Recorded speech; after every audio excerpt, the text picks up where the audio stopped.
Kalau kita lihat tadi ada sekitar 120 BUMN. Ini yang untung mungkin 30%. Banyak yang rugi. Tapi anak cucunya itu nggak ada yang rugi loh Mbak Afi. Ya, anak cucunya itu komisarisnya siapa?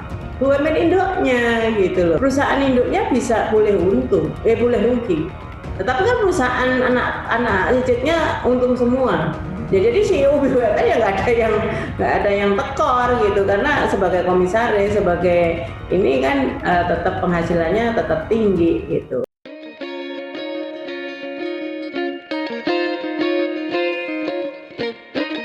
Halo Tagarians, di sini berjumpa dengan saya Afi. Kita akan membahas tentang BUMN di Indonesia secara keseluruhan.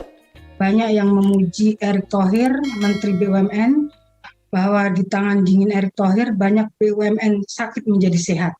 Kita ingin tahu kondisi sesungguhnya, berapa persen BUMN sehat, berapa persen BUMN sakit, dan bagaimana kondisi secara keseluruhan di bawah kepemimpinan Erick Thohir. Bersama ini saya sudah bersama dengan Ibu Eni Srihartati, peneliti senior dari Institute for Development of Economic and Finance atau INDEF. Saya sapa dulu Ibu Eni. Halo Ibu Eni. Halo Mbak Afi. Gimana Ibu, sehat? Alhamdulillah. Oke, kita mulai saja ya Bu ya. Enggak. Iya, kita dikejutkan dengan peristiwa yang terjadi di Kimia Farma. Pegawai Kimia Farma yang adalah BUMN menggunakan antigen bekas untuk swab di Bandara Kuala Namu, Sumatera Utara. Kita menjadi bertanya-tanya. Di situ memang Pak Erick Thohir marah sekali dan langsung dipecat-pecat orang-orang itu. Dan polisi juga sudah bergerak. Nah, kalau melihat apa yang terjadi di Kimia Farma dalam situasi pandemi yang memprihatinkan, masih ada orang gitu ya, orang-orang BUMN yang mementingkan diri sendiri dengan mencari keuntungan di tengah kesulitan bangsa ini. Sebenarnya apa? Jangan-jangan itu fenomena gunung es, banyak yang nggak benar di BUMN, atau itu hanya satu-satunya? Bagaimana Ibu melihat ini? Ya, Mbak Afi. Jadi memang kejadian di Kuala Namu itu sungguh mengejutkan. Pertama, itu terjadi di saat pandemi, di mana mestinya taubatan nasuha ya semua elemen masyarakat gitu, dan saat-saat menjelang bulan suci Ramadan gitu. Jadi double keprihatinan masyarakat. Jadi ini, dan sayangnya lagi ini dilakukan oleh pegawai BUMN, di mana pegawai BUMN ini kan pemerintah sudah berkomitmen tidak ada layoff, tidak ada pengurangan pegawai, termasuk tidak ada pengurangan gaji dan sebagainya. Artinya tidak ada persoalan sebenarnya untuk persoalan tuntutan ekonomi mestinya. Tapi kenapa moral hazard ini justru terjadi? Nah, tentu ini yang menjadi pertanyaan kita semua. Tapi kalau Mbak Afi kaitkan bagaimana dengan keberadaan BUMN kita sampai hari ini, termasuk setelah di bawah kepemimpinan Pak Erick Thohir, mungkin kita bisa mengupasnya agak detail. Jadi memang kalau saya kebetulan beberapa waktu lalu mengikuti sebuah acara penghargaan buat BUMN, dan banyak yang teman-teman terkesima tiba-tiba di tengah pandemi ini ada hal yang menggembirakan, kira-kira gitu, tanda kutip ya, dalam kinerja BUMN kita. Ada beberapa BUMN yang mempresentasikan bahwa kinerjanya lebih baik, bahkan ada yang sampai meraup keuntungan 2 kali lipat dibandingkan masa di sebelum pandemi. Terus juga banyak sekali yang hampir semua menunjukkan efisiensi. Ini menarik nih Mbak Afi, saya cerita. Jadi setelah saya kerja, kita kan ini ya, peneliti harus detail dong, efisiensinya apa gitu. Nah, ketika tanya, hampir semuanya jawabannya sama, yaitu Efisiensi diantaranya adalah misalnya yang paling banyak, yang paling disebut pertama pasti acara-acara rapat, terus juga koordinasi dan sebagainya yang biasanya dilakukan secara tatap muka, dilakukan secara daring, dan juga biaya-biaya operasional, termasuk mungkin ya rapat-rapat di luar kantor dan sebagainya. Dan penghematannya itu tidak hanya sekedar 100-200 juta, tapi bermiliar-miliar, apalagi semakin besar BUMN-nya. Nah, artinya apa? Artinya satu sisi dengan adanya perubahan kebiasaan dari rapat-rapat secara manual menjadi daring itu ternyata menyebabkan efisiensi yang begitu luar biasa menurut saya, karena miliar itu buat masyarakat tuh gede banget Mbak Afi gitu kan.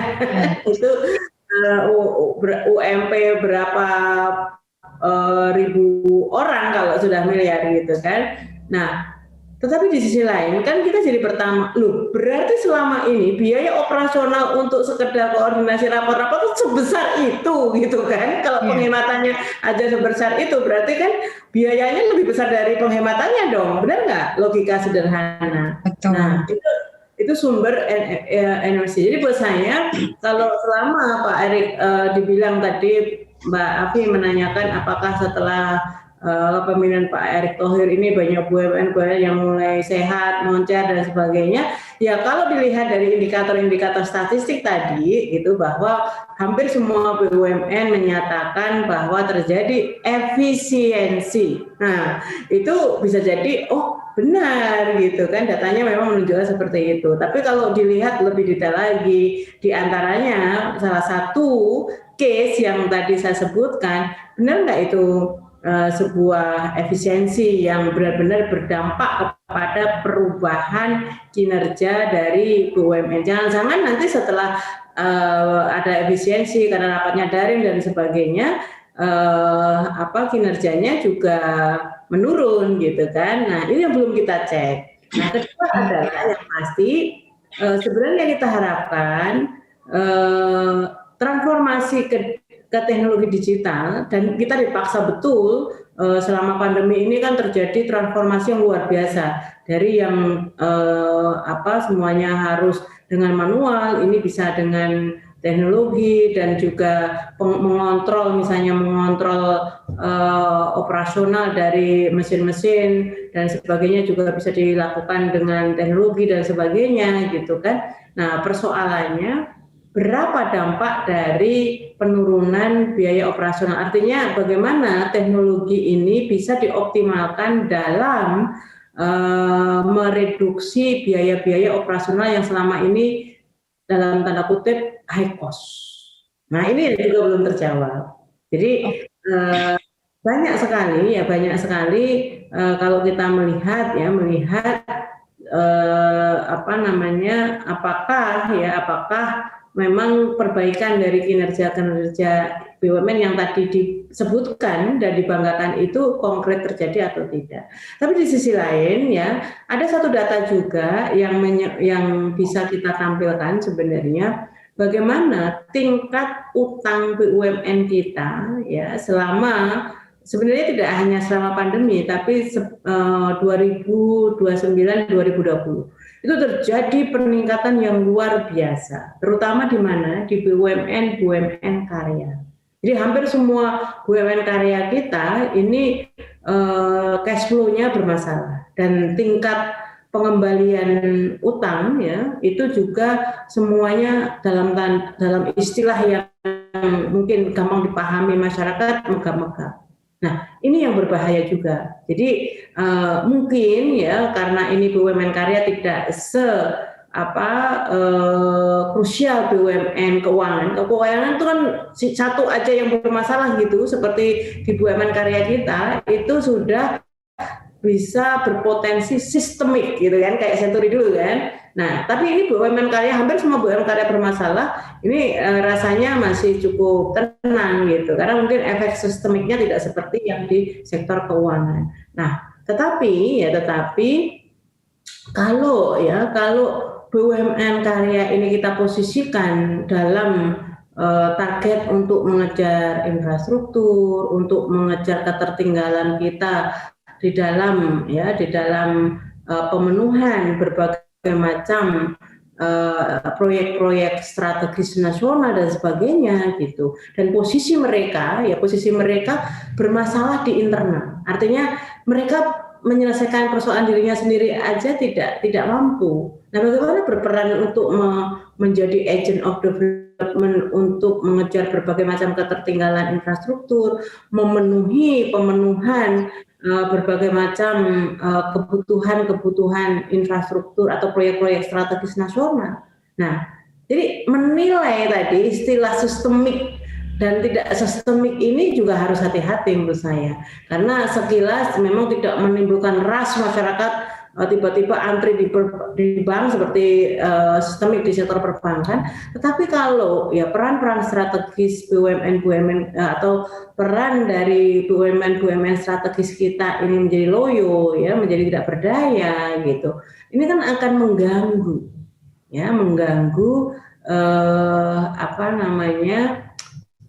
kelancaran kalau dalam tubuh manusia ini kan urat nadi ya, jadi yang mendistribusikan darah ke seluruh tubuh kita. Nah, ini menurut saya yang juga harus menjadi catatan. Jadi kembali ke topik kita tadi Mbak Afi mengenai BUMN kita ini yang sakit dan tidak sakit, kalau menurut indikator-indikator keuangan lebih banyak yang sakit. Karena lebih banyak yang sakit. Banyak yang bisa kasih contoh, mungkin Ibu Yani punya catatan atau meneliti 5 BUMN paling sehat teratas dan 5 BUMN paling sakit posisi paling bawah. Mungkin ada data untuk itu. Jadi gini, jadi kalau kita menyimpulkan paling-paling kan harus mereview seluruh BUMN. Nah, dan BUMN ini kan masing-masing sektor juga berbeda-beda. Artinya begini, BUMN yang bergerak di sektor-sektor seperti saya sebutkan, contohkan pertama infrastruktur, itu berbeda misalnya nanti kita bandingkan BUMN yang bergerak di energi. Karya itu biasanya infrastruktur fisik ya, berbeda di infrastruktur energi. Misalnya energi ada Pertamina, ada PLN gitu kan. Berbeda lagi misalnya di infrastruktur telekomunikasi, ada Telkom ya. Terus ada lagi di sektor pangan ya, di BUMN yang mengurusi pangan, ada BUMN Bulog misalnya, ada Sangyang Sri yang bergerak di pembenihan dan sebagainya gitu kan, dan pupuk misalnya Pupuk Indonesia. Itu berbeda, dan perbedaannya misalnya apakah yang ruginya terbesar itu yang paling buruk kinerjanya dan untungnya paling banyak itu yang terbaik kinerjanya, tidak seperti itu kan, ada proporsionalitasnya. Jadi kalau kita lihat misalnya dari sisi kontribusi ke dividen, nah kontribusi ke dividen itu kalau kita itu berarti yang paling sehat karena labanya paling tinggi, tentu BUMN di sektor perbankan ya kan, karena pasti untungnya gede gitu kan. Nah, yang paling rugi misalnya yang public service obligation misalnya bagaimana BUMN kita yang harus misalnya seperti PLN ini satu harga untuk satu negeri, termasuk Pertamina yang harus menyediakan BBM satu harga juga. Nah, kalau mereka untung, apakah mereka pasti ini kinerjanya tidak bagus gitu kan? Ini kan juga belum tentu. Jadi memang menilai BUMN itu berbeda ketika kita menilai korporasi, Mbak Afi. Jadi kalau korporasi itu sederhana, kalau dia kinerjanya bagus berarti untungnya besar, itu korporasi. Nah, kalau BUMN ini kan ada peran-peran, jadi ada indikator-indikator yang bisa kita gunakan, indikator finansial. Finansial itu seperti keuntungan tadi, sumbangan dividen. Ada juga indikator ekonomi. Jadi kalau keberadaan BUMN itu mampu gitu kan menstimulus berbagai macam sektor, misalnya memberikan insentif. Kalau PLN untuk UMKM misalnya tarifnya di masa pandemi diturunkan. Nah, ini kan mereka punya dampak multiplier efek menggerakkan sektor-sektor UMKM. Nah, termasuk juga Pertamina misalnya. Ketika di ujung pelosok sana, teori sih gitu, harga BBM sama. Nah, ini kan juga memeratakan mengurangi ketimpangan ekonomi. Nah, tetapi yang pasti karena BUMN ini entitas bisnis. Nah, karena entitas bisnis ya buat apa kalau ini rugi gitu? Kalau rugi ya pasti nggak efisien gitu. Jadi sekalipun BUMN itu punya peran misalnya ekonomi, tetapi memang mestinya BUMN tidak rugi karena BUMN adalah entitas bisnis. Tetapi ini masih koma.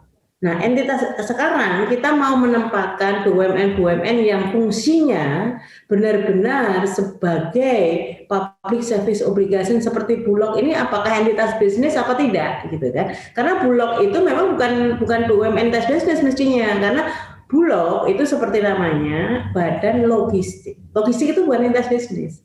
Artinya dia penyangga stok pemerintah. Nah, kalau Bulog juga dipaksa harus untung, gitu kan?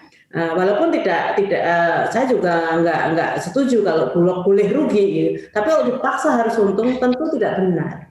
Karena fungsinya adalah sebagai penyangga stok pemerintah, gitu kan? Nah, sehingga saya tidak mudah tadi, bukan saya ngeles ya, tidak mudah untuk menjawab pertanyaan Mbak Abi. Mana BUMN terbaik, 5 terbaik, mana BUMN 5 terburuk. Tapi kalau berdasarkan indikator yang parsial tentu bisa. Misalnya berdasarkan kontribusi kepada dividen pemerintah, tentu saya dengan mudah karena ada datanya. Misalnya menyebutkan beberapa BUMN, ada BUMN di sektor perbankan pasti, Mandiri, BRI itu pastilah kontribusi dividennya bisa. Termasuk Pertamina. Pertamina ini kan ada bisnis yang namanya hulu dan hilir. Di hulu ini kan pasti untungnya gede gitu kan, jadi mengeksploitasi dari sumber daya kita gitu, di hulu migas misalnya. Nah ini kan bisa subsidi silang walaupun Pertamina harus menanggung BBM satu harga tadi. Nah kalau PLN beda lagi gitu kan, PLN kan nggak punya bisnis hulu hilir. PLN hanya sebagai operator untuk menyediakan listrik yang efisien buat masyarakat. Dan selama pandemi pemerintah punya program untuk yang 450 watt ampere ya, itu harus dibebaskan. Yang 900 kalau dia prasejahtera harus diberikan diskon dan sebagainya gitu. Di sisi lain lagi ada permintaan pasti karena pandemi dari industri, dari rumah tangga pasti mengirit. Kalau industri bukan mengirit, industri karena kapasitasnya tinggal 60%, pasti permintaan listriknya juga turun. Nah masyarakat walaupun menengah ke atas ya karena pandemi ya harus ngirit-ngirit juga pakai AC, pakai alat-alat listrik yang alat-alat elektronik yang listriknya tinggi tentu juga harus diirit. Nah sehingga permintaannya turun. Jadi buat PLN misalnya di masa pandemi satu sisi secara komersial permintaannya turun, di sisi lain secara sosial mereka harus menambah subsidi. Nah tentu ini kan juga akan mempengaruhi. Di sisi lain lagi PLN punya beban masa lalu dengan utang yang cukup besar karena kegagalan proyek 35.000 megawatt. Jadi ini complicated kalau Mbak Afi. Betul Ibu Eni, kalau boleh mungkin Ibu Eni bisa cerita gaji tertinggi direksi BUMN di Indonesia. Nah ini menarik kalau ini. Saya tentu nggak akan tahu persis, tapi standar perbankan ini kan kita sering dapat publikasinya gitu kan. Tapi menurut saya masyarakat tentu tidak akan iri kalau gaji CEO BUMN itu tinggi, karena tanggung jawabnya juga besar. Nah, yang menjadi masyarakat ini tidak habis pikir, ini kenapa sih satu BUMN, katakanlah gini Mbak Abi, saya tarik contoh. Coba kita bandingkan misalnya CEO BUMN kita dengan perusahaan sejenis di swasta, katakanlah perbankan. Perbankan seperti katakanlah BCA misalnya, itu direkturnya berapa biji? Katakanlah 3, 4, apa 5. Nah BUMN kita berapa biji kali lipatnya gitu kan. Ini kan sumber efisiensi gitu kan. Sampai sekarang masih seperti itu Bu. Nah karena apa? Karena kalau di BUMN begitu ada direkturnya jumlahnya bertambah, komisarisnya juga bertambah. Nah ini kan sumber efisiensi.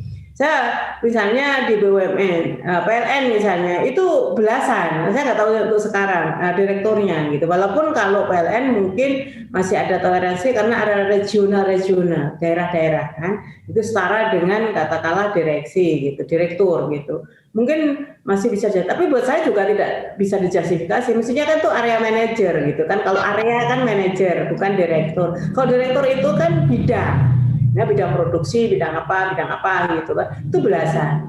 Nah, BUMN yang lain juga sama. Jadi direkturnya itu namanya lucu-lucu gitu kan, ada dibagi-bagi. Nah, mestinya kan direktur operasional itu kan mestinya ya direktur teknik itu juga operasional, direktur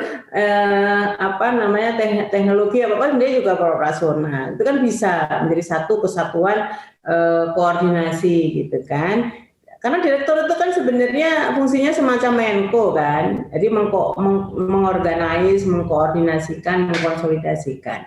Nah, tetapi rapat gitu di biro struktur organisasinya itu hampir semua BUMN kita sama. Nah, ditambah lagi BUMN ini kan punya anak cucu cicit.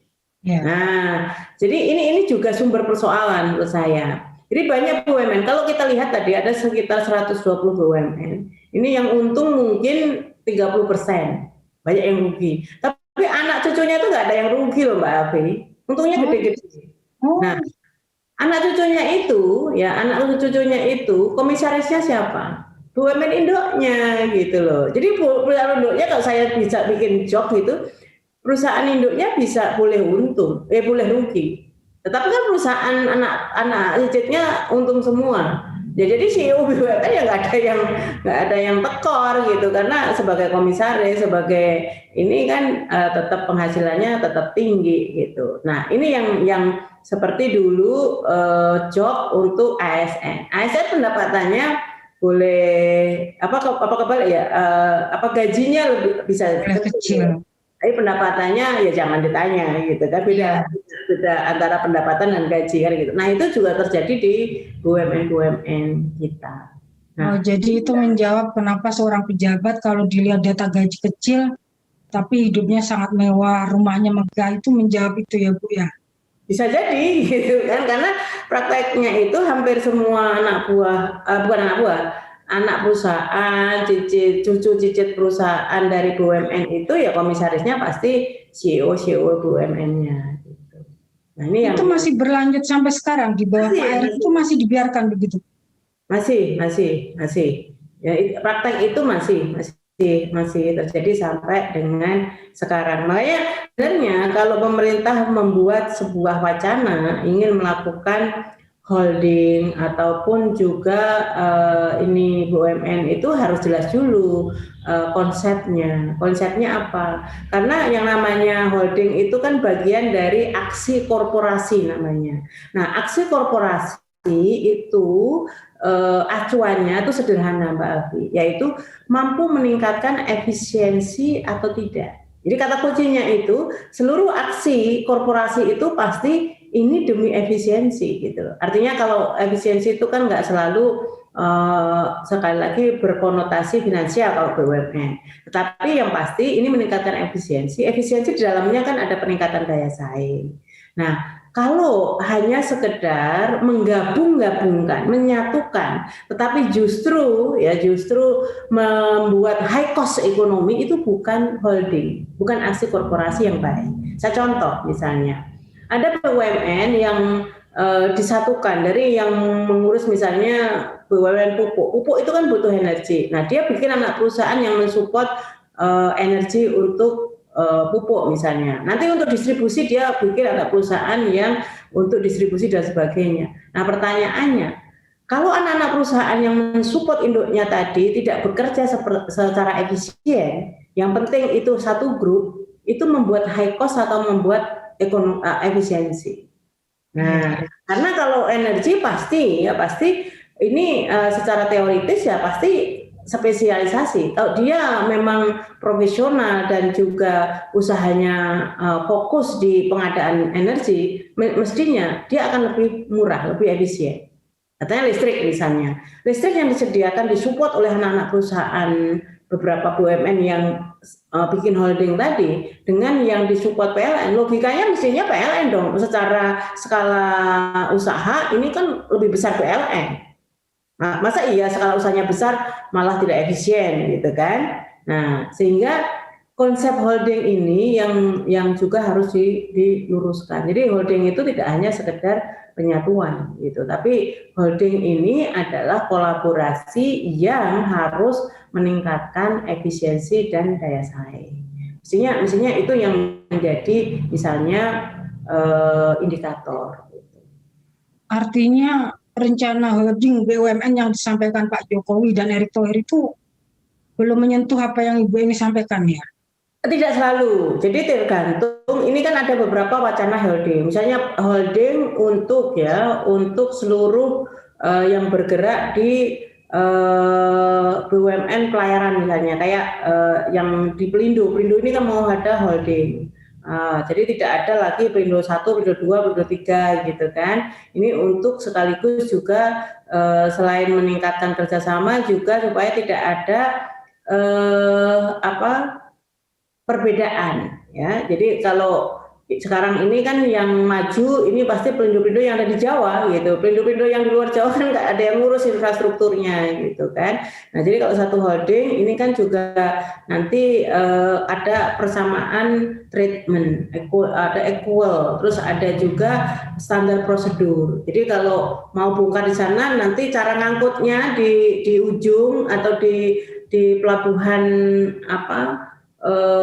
pelabuhan ini pelabuhan yang untuk pengiriman itu nanti cara prosedurnya tuh ABCD, misalnya dari cara menatanya. Nanti kan pembongkarannya jadi gampang, jadi lebih efisien gitu. Ini kalau satu misalnya koordinasi, itu yang paling sederhana, misalnya contoh yang mudah dibayangkan gitu. Nah, ini tentu ini akan berpotensi untuk meningkatkan efisiensi. Ini baru secara teknis. Tetapi kalau ini tidak disertai dengan niat baik, komitmen, ada goodwill yang baik, ini justru berpeluang juga terjadi moral hazard yang lebih besar, Mbak Afi. Misalnya, ini karena satu koordinasi kan ini mau dibikin hijau, hijau putih atau ini kan tergantung satu koordinasi gitu kan. Nah, sehingga sistem adanya sistem yang transparan dan akuntabel itu tentu akan meminimalisir atau memitigasi berbagai macam kekhawatiran publik tadi gitu. Jadi ada tentu rencana-rencana tadi itu tergantung end detailnya seperti apa, mekanisme sistem yang mau dibangun seperti apa. Nah, ini baru nanti ketemu gitu bahwa pembentukan holding ini benar-benar menjawab dan menjadi solusi persoalan-persoalan high cost, terutama ya persoalan high cost ekonomi kita, ketidakefisienan ekonomi kita, termasuk kalau di dalam tadi pelabuhan misalnya menjawab tingginya biaya logistik kita. Iya Bu Eni, tadi spontan Bu Eni, gaji orang BUMN tertinggi itu direktur apa, di mana, terus mungkin 1 miliar, 2 miliar atau berapa setiap bulan? Yang jelas yang sering kita dengar kemarin kan komisaris ya, kalau direkturnya jarang gitu. Komisaris kan agak terpublikasi gitu kan. Komisaris misalnya kayak kemarin kan pernah ada publikasi mengenai berapa sih gaji yang diterima Pak Ahok sebagai komisaris Pertamina misalnya, berapa gaji komisaris Bank Mandiri misalnya, berapa gaji komisaris yang BUMN gede lagi misalnya. Selain Pertamina kan ada beberapa BUMN yang bergerak di sektor migas ya, apakah Bukit Asam, apakah yang gede-gede ya, itu terpapar gitu. Nah, tentu sekali lagi ini kan kita tidak membandingkan angka in level katakanlah 250 juta, 500 juta, itu tentu tidak, karena tentu tanggung jawab dan juga coverage tanggung jawabnya juga berbeda-beda. Nah, yang kita inginkan sebenarnya ada satu transparansi di dalam ketika mereka mendapatkan gaji dari BUMN ini kan juga uang rakyat, Mbak Afi, karena modal dan juga ini BUMN kan disisik dari uang APBN ya, pemerintah yang ditanamkan di BUMN. Nah, sehingga yang paling utama kita akan ikhlas kok publik ini BUMN kita mengeluarkan gaji yang besar untuk para direksi, para komisaris dan sebagainya, tapi kinerjanya untuk rakyat dong, gitu loh. Jadi kalau mereka bekerja juga untuk kepentingan rakyat, untuk pelayanan kepada rakyat dan sebagainya, tentu nggak akan ada. Berapapun besaran gaji yang mereka terima, tentu berapapun itu dengan standar yang wajar. Ya. Ibu ini bisa kasih contoh BUMN di luar negeri, negara mana yang bagus untuk dicontoh Indonesia? Ya, tetangga kita kan juga banyak. Misalnya di energi minimal kita melihatnya Petronas ya. Petronas itu bisa kok punya bukan agen, namanya apa itu, display di Indonesia banyak ya. Itu kan BUMN, Petronas itu BUMN. Terus BUMN Singapura yang kemarin investasi di kawasan industri di Kendal, itu BUMN Singapura gitu kan. Terus ada BUMN lagi yang Singapura itu yang apa namanya, aduh kok lupa. Tadi mau ingat itu banyak yang punya cabang-cabang di Indonesia juga banyak gitu. Nah, sehingga sebenarnya pertama kita juga tidak memaksa Pertamina bikin ini di berbagai negara, tidak, tetapi bagaimana BUMN yang strategis ini yang benar-benar mengemban amanat pasal 33, terutama untuk sebesar-besarnya kepentingan masyarakat. Sebesar-besarnya itu apa? Jadi sebesar-besarnya itu BUMN strategis tadi kita tidak harap mereka harus menyumbang dividen yang besar, tetapi mempunyai dampak ekonomi yang besar untuk masyarakat. Misalnya kalau PLN ini bisa menyediakan tarif yang kompetitif buat industri, buat masyarakat, tentu ini akan, kalau buat masyarakat tentu akan meningkatkan daya beli. Jadi kalau masyarakat tidak bayar listrik mahal, tentu pendapatannya kan bisa untuk membeli berbagai macam barang. Itu artinya meningkatkan daya beli masyarakat. Kalau industri-industri kita ini bisa mendapatkan tarif listrik yang efisien, tentu akan kompetitif. Jadi industri tekstil misalnya tidak akan kalah dengan Vietnam kalau listriknya kompetitif misalnya. Nah, ini kan dampaknya jauh lebih besar, Mbak Afi, terhadap akselerasi perekonomian daripada sekitar misalnya menyumbang dividen sekian triliun. Oke, pertanyaan terakhir tentang BUMN, Bu. Apa yang harus dilakukan BUMN terkait untuk meningkatkan kesejahteraan petani Indonesia? Ya, BUMN di bidang pertanian ini memang dulu punya peran yang sangat-sangat membanggakan. Misalnya di era kita swasembada pangan. Jadi ketersediaan pupuk ya, termasuk ketersediaan itu kan menyangkut dua hal. Menyangkut akses terhadap harga dan akses terhadap pupuknya sendiri, barangnya. Jadi kalaupun harganya murah tapi tidak terakses barangnya untuk petani, misalnya pupuk subsidi, pemerintah memberikan subsidi, harganya relatif murah, tetapi ketika petani ingin tanam pupuknya nggak ada, ya kan percuma, ya kan? Atau pupuknya ada tapi harganya mahal, kan juga percuma. Nah, sehingga tidak perlu ada misalnya statement dari pejabat kemarin yang cukup memuakkan buat saya, karena pemerintah akan mengurangi subsidi pupuk dengan alasan selama ini subsidi pupuk tidak meningkatkan produktivitas pertanian kita. Coba, ini kan ngawur sekali. Subsidi pupuk itu memang tidak pernah meningkatkan produktivitas pertanian. Di negara lain pun juga tidak. Subsidi itu yang harusnya petani membayar pupuk misalnya sekilo, katakanlah ya Mbak Afin 7.000, karena ada subsidi tinggal membayar 4 atau 5.000. Fungsinya apa? Supaya kesejahteraan petani meningkat. Kalau ingin meningkatkan produktivitas pertanian, bikin teknologi yang tepat guna diadopsi oleh petani, bikin pupuk yang tidak mengganggu unsur kesuburan tanah, tidak mengganggu unsur hara, itu pasti meningkatkan produktivitas gitu kan. Bikin misalnya obat ini hama pertanian yang tepat, itu juga pasti akan meningkatkan produktivitas, bukan subsidi pupuknya. Kalau subsidi pupuk memang tidak akan pernah, tidak ada logikanya subsidi pupuk meningkatkan produktivitas. Jadi ini yang argumen-argumen menurut saya yang tidak tepat. Kedua adalah keberadaan. Jadi BUMN-BUMN kita yang bergerak di pertanian, misalnya yang paling fenomenal ini kan Bulog. Bulog ini ada sebagai badan logistik. Fungsinya apa? Melindungi ketika petani panen supaya tidak kejatuhan harga dan melindungi konsumen sebagai konsumen terbesar untuk pangan terutama beras supaya tidak terjadi fluktuasi harga. Nah, itu kehadiran badan logistik. Nah, sekarang badan logistik ini untuk pengadaannya itu harus dibiayai dengan pembiayaan komersial.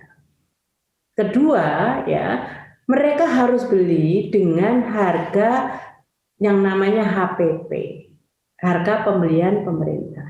Harga pembelian pemerintah itu sudah bertahun-tahun selalu di atas harga pasar.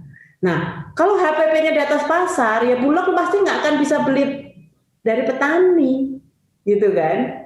Nah, setelah Bulog tidak beli petani, akhirnya cadangannya ditutup dengan impor. Nah, karena impor ini tadi harus dengan komersial, tentu kan Bulog juga tidak boleh rugi, gitu kan?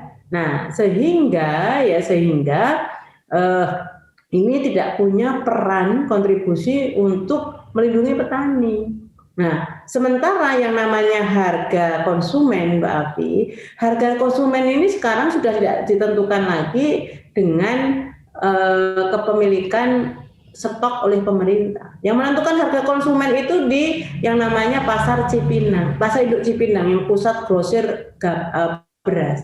Mereka terganggu pasokannya 1 jam saja harga sudah berfluktuasi. Jadi nggak perlu pemerintah punya atau tidak punya stok cadangan gitu. Apalagi kalau cadangan Bulognya seperti Pak Buas kemarin sampaikan dari 2018 nggak keluar. Artinya apa? Bagaimana kualitas beras kalau sudah 2 tahun disimpan dalam gudang yang kita tahu persis bagaimana kualitas gudang Bulog. Nah, sehingga ini yang menjadi persoalan. Dan kalau misalnya mau holding, mestinya mengurusnya benar. Dari kapan misalnya pupuk itu bisa didistribusikan dan kapan misalnya benih ya sayang serinya atau benih dulu kan pasti benih dulu disebar baru pupuk kan. Nah, ini terintegrasi terkoneksi gitu kan. Nah, sehingga ini mampu mencukupi kebutuhan petani-petani kita. Oke. Baik Ibu Eni, terima kasih untuk pencerahannya mengenai BUMN sehat versus BUMN sakit di Indonesia. Demikian Tagarian perbincangan saya dengan Ibu Eni Srihartati, peneliti senior Institute for Development of Economic and Finance tentang BUMN sakit versus BUMN sehat di Indonesia. Sampai jumpa dalam kesempatan yang lain. Terima kasih.